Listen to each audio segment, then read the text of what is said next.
Hi, welcome to the Winners Find a Way show and podcast with your host, Trent M Clark, three-time World Series coach, CEO of Leadershipity, serial entrepreneur, having started 12 companies, coach to the 1%, and an international speaker. This show is going to be your go-to podcast for facing adversity, being inspired, and overcoming obstacles, all from the best in the world, business, sports, and leadership. Hate the crappy ingredients in many beverages and energy drinks? Rebellious Infusions are the go-to functional beverage. They have 5 or fewer plant-based organic ingredients, no sugar, no calories, loaded with antioxidants to boost your immune system, and L-theanine for brain health. Rebellious Infusions are available at drinkrebellious.com. Rethink your drink. For 10% off of your next purchase, use the code 99999. Whoa, welcome to the Winners Find a Way show. I am your host, Trent Clark, and I am with my special guest today, Derrick UnstoppaBoles Boles. How are you, buddy? Man, I'm good. How are you doing? I'm so good, man. I couldn't be better. You know, Final Four weekend, man. Things are crazy. And you're in Houston right now, Derrick. That's pretty awesome. And I just actually came from Houston. I will not be there for the final game, unfortunately. Are you going to the final game tomorrow night? Yeah, I'll be at the final game. I'm just excited because it's such an interesting tournament. And, there's no number one seed, so nobody knows who's going to win the whole thing. I don't know if it's ever been this wide open, man. It's, you usually get in this weekend and it's like, holy cow, the best is the best, rise to the top. And this is maybe a lesson that there's more parity than ever. And you know what? Teams can rise up and Goliath can be slain, man. Oh, no question. And I'm going to add to the conversation. The transfer portal has really made nothing but parity happen because players now, it doesn't really matter how good your team was in the past. If they show up and they want to play together and they want to work together, they can change who's going to be the national champion. And so that says a lot right there. Says a lot. You're right. I was super excited to have this Hoosier type moment to see a Florida Atlantic win a national championship. Right. I thought just maybe, and I got to tell you, that first half of their semifinal game, I thought, wow, these guys are absolutely for real. That was some of the best 20 minutes of basketball I'd seen. Absolutely. And I'm going to tell you what, even yesterday when they played San Jose State, that was an interesting game to watch. But I will say this, San Jose State did not give up. And you saw what happened. San Diego State. Yeah, they were resilient, right? I really felt like they could have just flushed out and gone away very easily.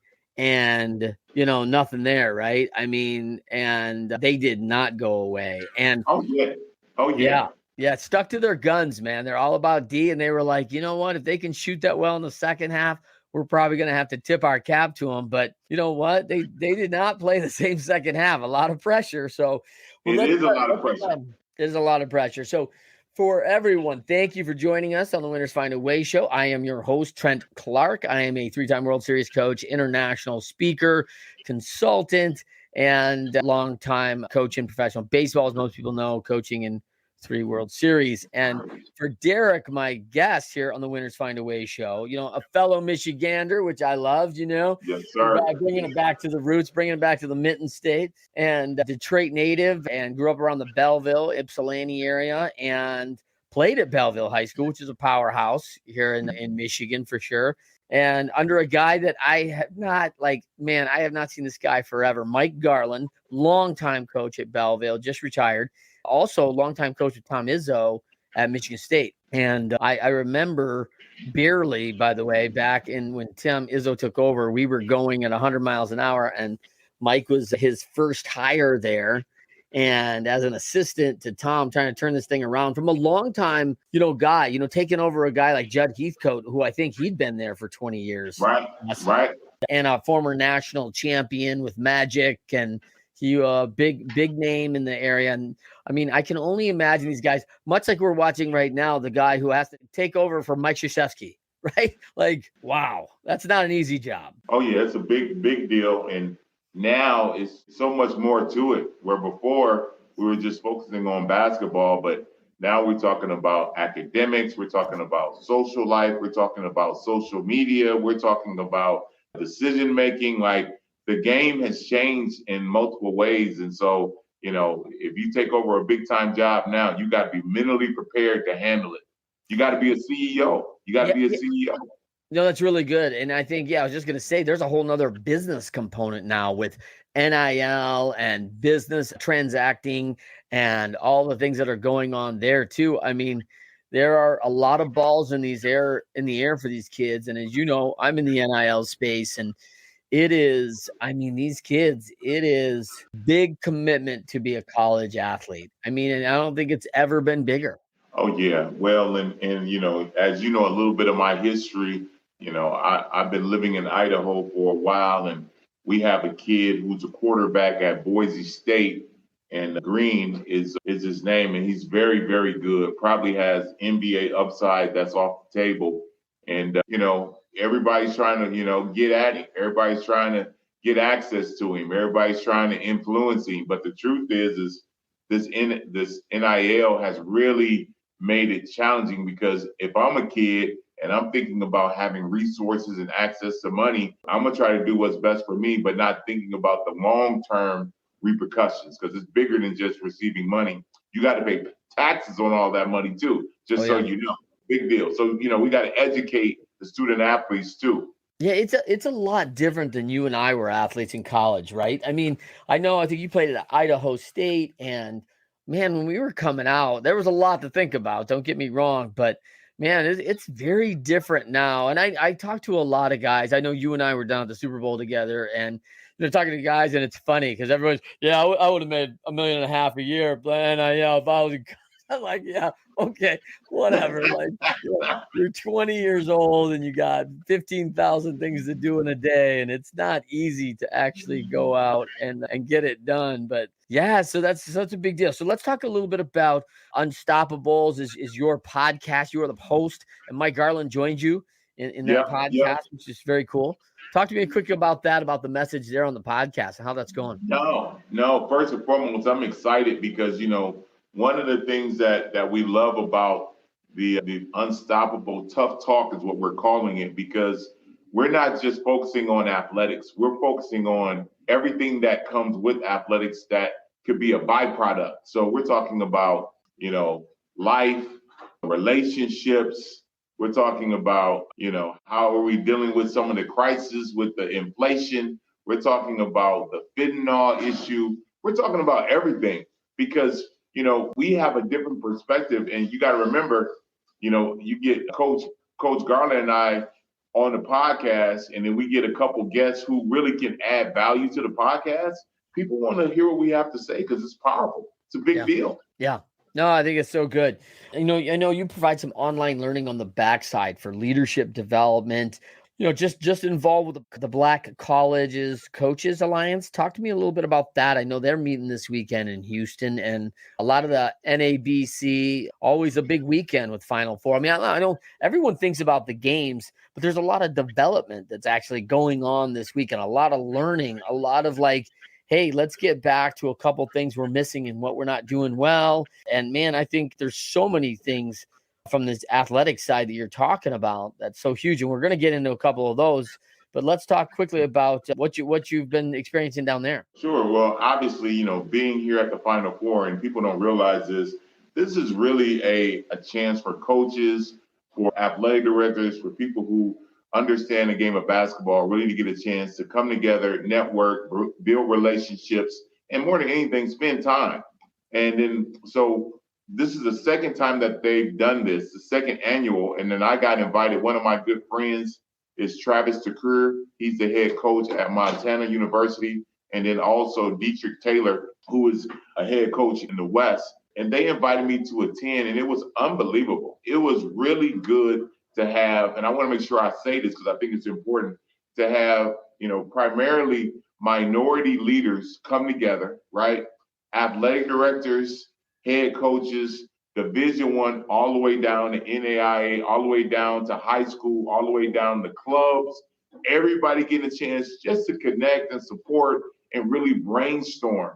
And all that happening creates good stuff, right? Because nobody has all the answers. So we have to kind of be willing to, we got to take a step back and realize, hey, if I don't have all the answers, maybe I can get the answers from somebody else. And so it was really, really good, really good. Yeah, and I think we need more of that, more of the encouragement from one another, more of the, building one another up, learning from each other. I mean, I love, it's probably the one thing I love. I'm not a big skateboard guy, but I love the fact, like, when someone goes and makes a big move, everyone goes, man, that's awesome, Derrick. Dude, that's like, everyone's encouraging, going like, not the jealousy thing, like, oh, it's crap that they got a job and I didn't. I'm a better coach than they are. I'm a better this, like all the thing, man. Everybody's out there trying to earn it, and it's not easy, right? And so to get that encouragement from one another, I think is so critical right now. And man, if people would understand that better, I think we'd be a lot farther along, quite frankly. Oh yeah. Well, and unfortunately, and Trent, you know this already, we live in a time now with this cancel culture and this, if you do something wrong, then people just cut you off. And how can you get better? How can you grow? How can you improve if that's how we're going to live our lives? And so we got to figure out ways to go back. And it's going to sound crazy for those who are just getting introduced to me. I'm old school, right? Let's go back in time. Just go back for a minute and really understand, like, we have to continue to support, build, and really understand how to connect with people. And if we don't do that, then you're really cutting off your hand before you even get a chance to do anything with it. You're just chopping it right there. So that just food for thought. I think it's one of the things, Derrick, that concerns me is, like, as you know, as a coach and a player, things don't go well when the fundamentals aren't understood, right? I mean, like, and you hate to see when you start getting that advanced level going, wow, we're losing because we don't understand some of the fundamental things that we can't do. And, when I look at some of the game the other night, kind of coming back to that, to the San Diego State, Florida Atlantic, they gave up like 12 offensive rebounds in like 2 minutes. I mean, like, fundamentals, like, box out, right? Like, let's get back to, and if you just kind of go away for those fundamentals and think, hey, we're going to be fine, we're not going to be fine. Well, and even at the event that I attended yesterday, the Black Coaches Alliance, one of the things we talked about, one of the talking points was kids, like you said, don't have the fundamentals. They don't know how to do the establish a pivot foot. They don't understand. They don't have those things that will make them become good because nobody has spent the time to teach them that. And all that stuff right there is invaluable because most of the time, if you have a good foundation in whatever you do, your upside is unbelievable. But if you have a crazy foundation, if it's built on sand, I'm sure you've heard that before. If it's built on sand, it's got a chance to crumble right in front of your eyes. And so I just think we got to go back. I'm old school again. We got to go back in time and revisit how do we get where we became one of the best basketball, things in the world, in states and the countries in the world. Yeah. So when you think about that, let's take you back to high school and some of the lessons you learned along the way. I mean, competitive program, Mike's obviously, just a great coach and he's got a great experience and learned from some of the best for sure. Also a great player himself at Northern Michigan. Yeah. And then you go in and go, and I know, hey, listen, I'd love to I have a lot more fun working on my 35-foot jumper than I do working crossover, two-step jab to the left with the left hand, make a good two-hand chest pass, right? That's about as boring of a drill as you can get. And you got to do it, 80 times before practice starts. And free throws are boring. And, it's not exciting like the 35-foot jumper or the alley-oop pass we're working on. We watch this stuff on SportsCenter, but we're missing the fact, like, the boring stuff that wins games is, like you said, no one's really holding these kids to that fire, to that discipline of the fundamentals. Did you feel like you got that when you were in high school? Oh, absolutely. Absolutely. When I played for Coach Garland, we used to just do simple things like ball handling drills for, an hour, just working on your left hand, working on in and out, working on crossing over. Like, that's what we used to do. And the repetition, eventually you were doing it without even thinking about it because we've done it so much. And the same thing with chest passes and lobs and all that stuff.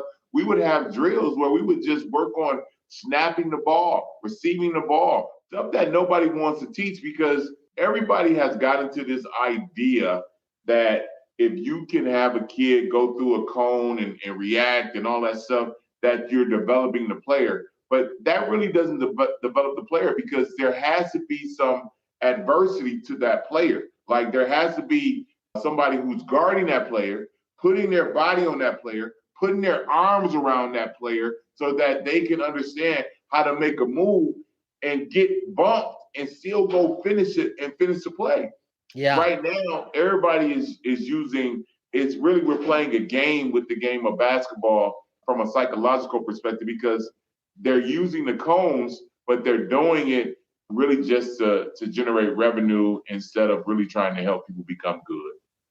Well, it's interesting because we work in that controlled environment, right? Like that. Oh, hey, listen, I can work in this controlled environment and it's no problem. And then all of a sudden it gets real at full speed. And that's one of my biggest pet peeves, right? Is kids practicing at half speed or not in real time or at real speed. And so if you're just going around cones, that's not real time. That's not real speed, because there's not the body there. There's not getting around somebody, someone holding on your arm and like, oh yeah, that's called every time. Yeah, stop. Like that's not called every time.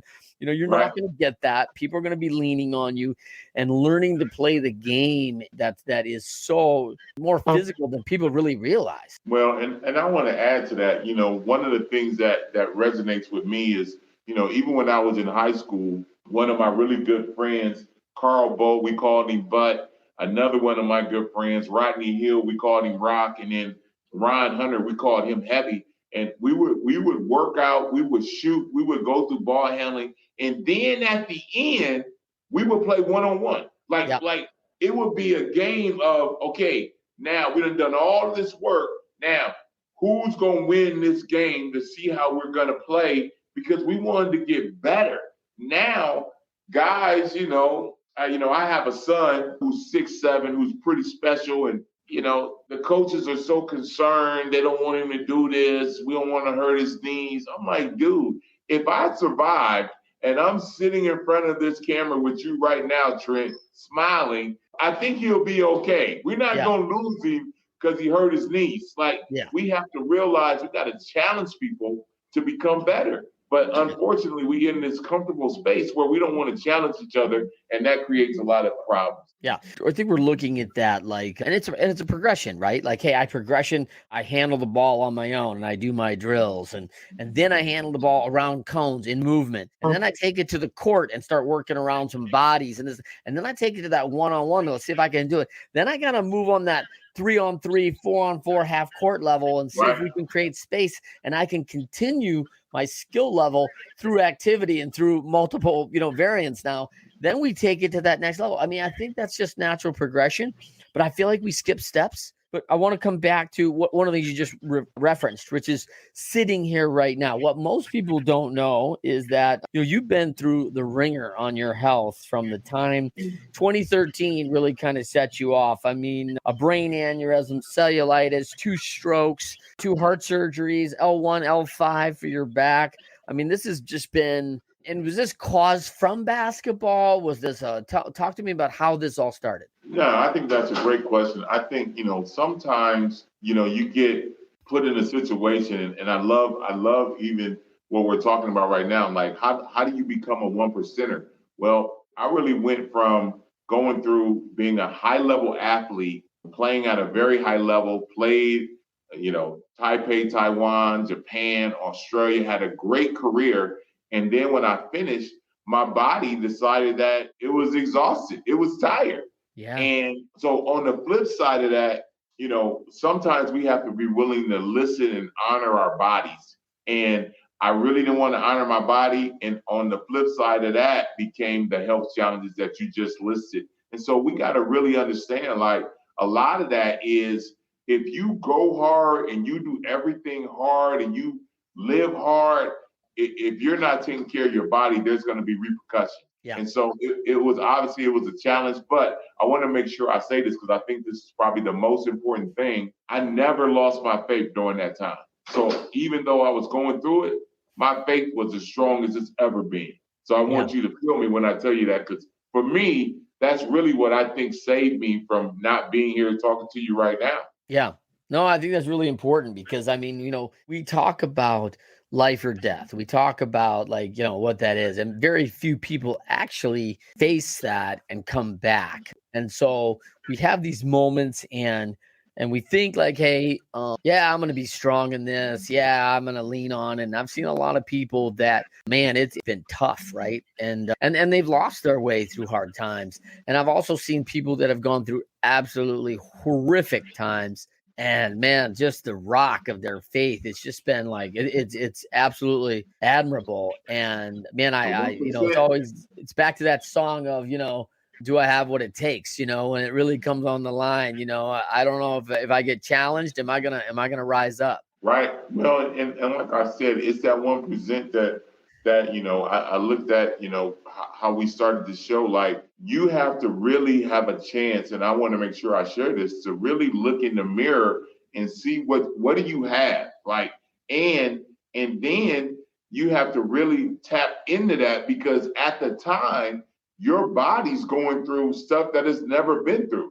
Like when I had my stroke, I couldn't speak for 6 weeks. So even though you hear me talking to you now and everything's good and clear, I couldn't make a sound. And not only not could I make a sound, my brain wasn't even putting the words together right. So you got to put all that in perspective, and you can imagine what that does to you from a mental perspective, from a self-esteem and self-worth. Like, all that stuff becomes part of it. And I just think we need to really be talking about mental health. I think it's a big deal. Yeah.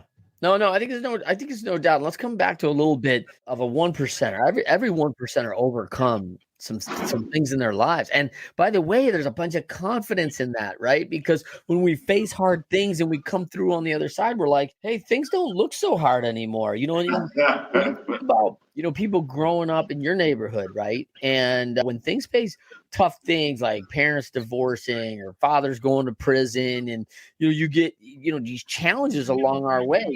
Your dad loses his job, or alcoholism, or you name it, right? Right. We get a bunch of lessons in that, of if we're willing to get the lesson of, hey, they're not perfect and forgiveness is real. And I know maybe some paths I don't want to go down to avoid because I should take this lesson and learn.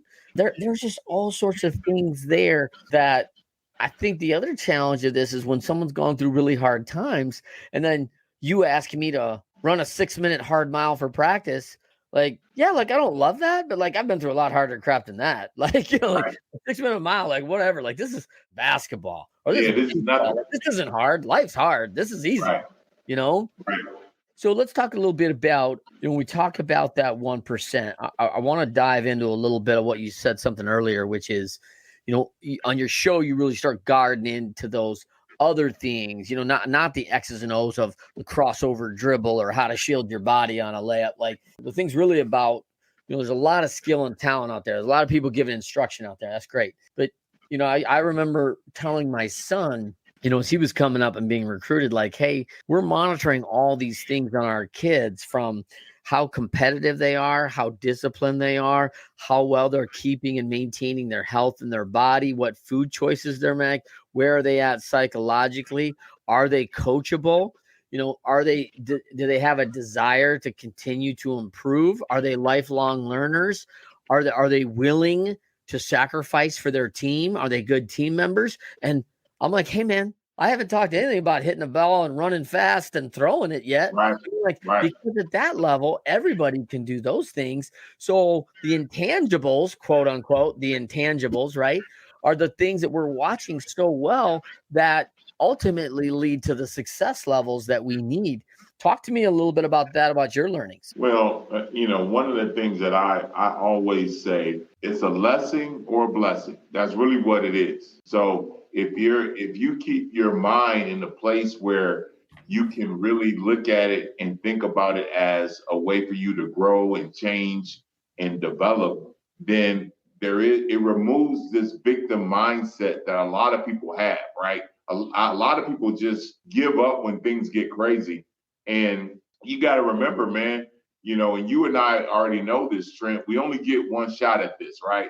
You're only going to get one time to be alive. So you have to really take whatever you've been dealt, whatever cards you have in your hand, and then you got to play those cards and you got to decide how you're going to move forward. So when I was facing all of my health challenges, I said, okay, it's funny because if you look at me right now, I'm 270, lost pretty much 100 pounds because I realized, okay, if that's the situation, obviously I'm not taking care of myself the way I need to be taking care of myself. And I got to change my diet. I got to change how I work out. I got to change where I put my energy and who gets access to it. All of that stuff becomes important because for me, at the time when you're facing death and it's just you and primarily the maker, right? You're talking to God about how am I going to stick around? You really get a chance in that solitude to really take a look inside your heart, inside your spirit. And that really changed, for me, that really changed me at a high level. That's awesome. I mean, that's awesome. And I think that, listen, a lot of people have been through similar things than you have. And they talk about changing, they want to change. And then a recovery's made, pretty awesome.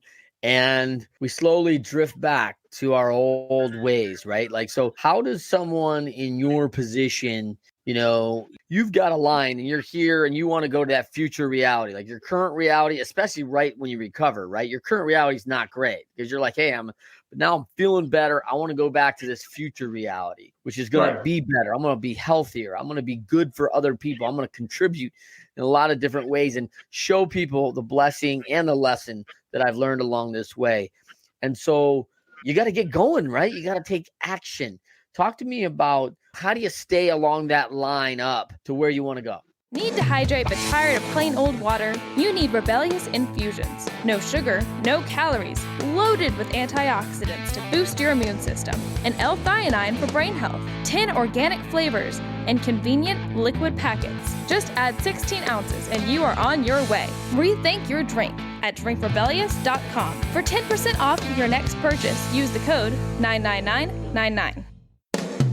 If you are a business or organization leader and want expert advice, coaching, and guidance to help you build your team to be the best, then email Trent directly at trent@leadershipity.com or connect with him at Trent M Clark on LinkedIn.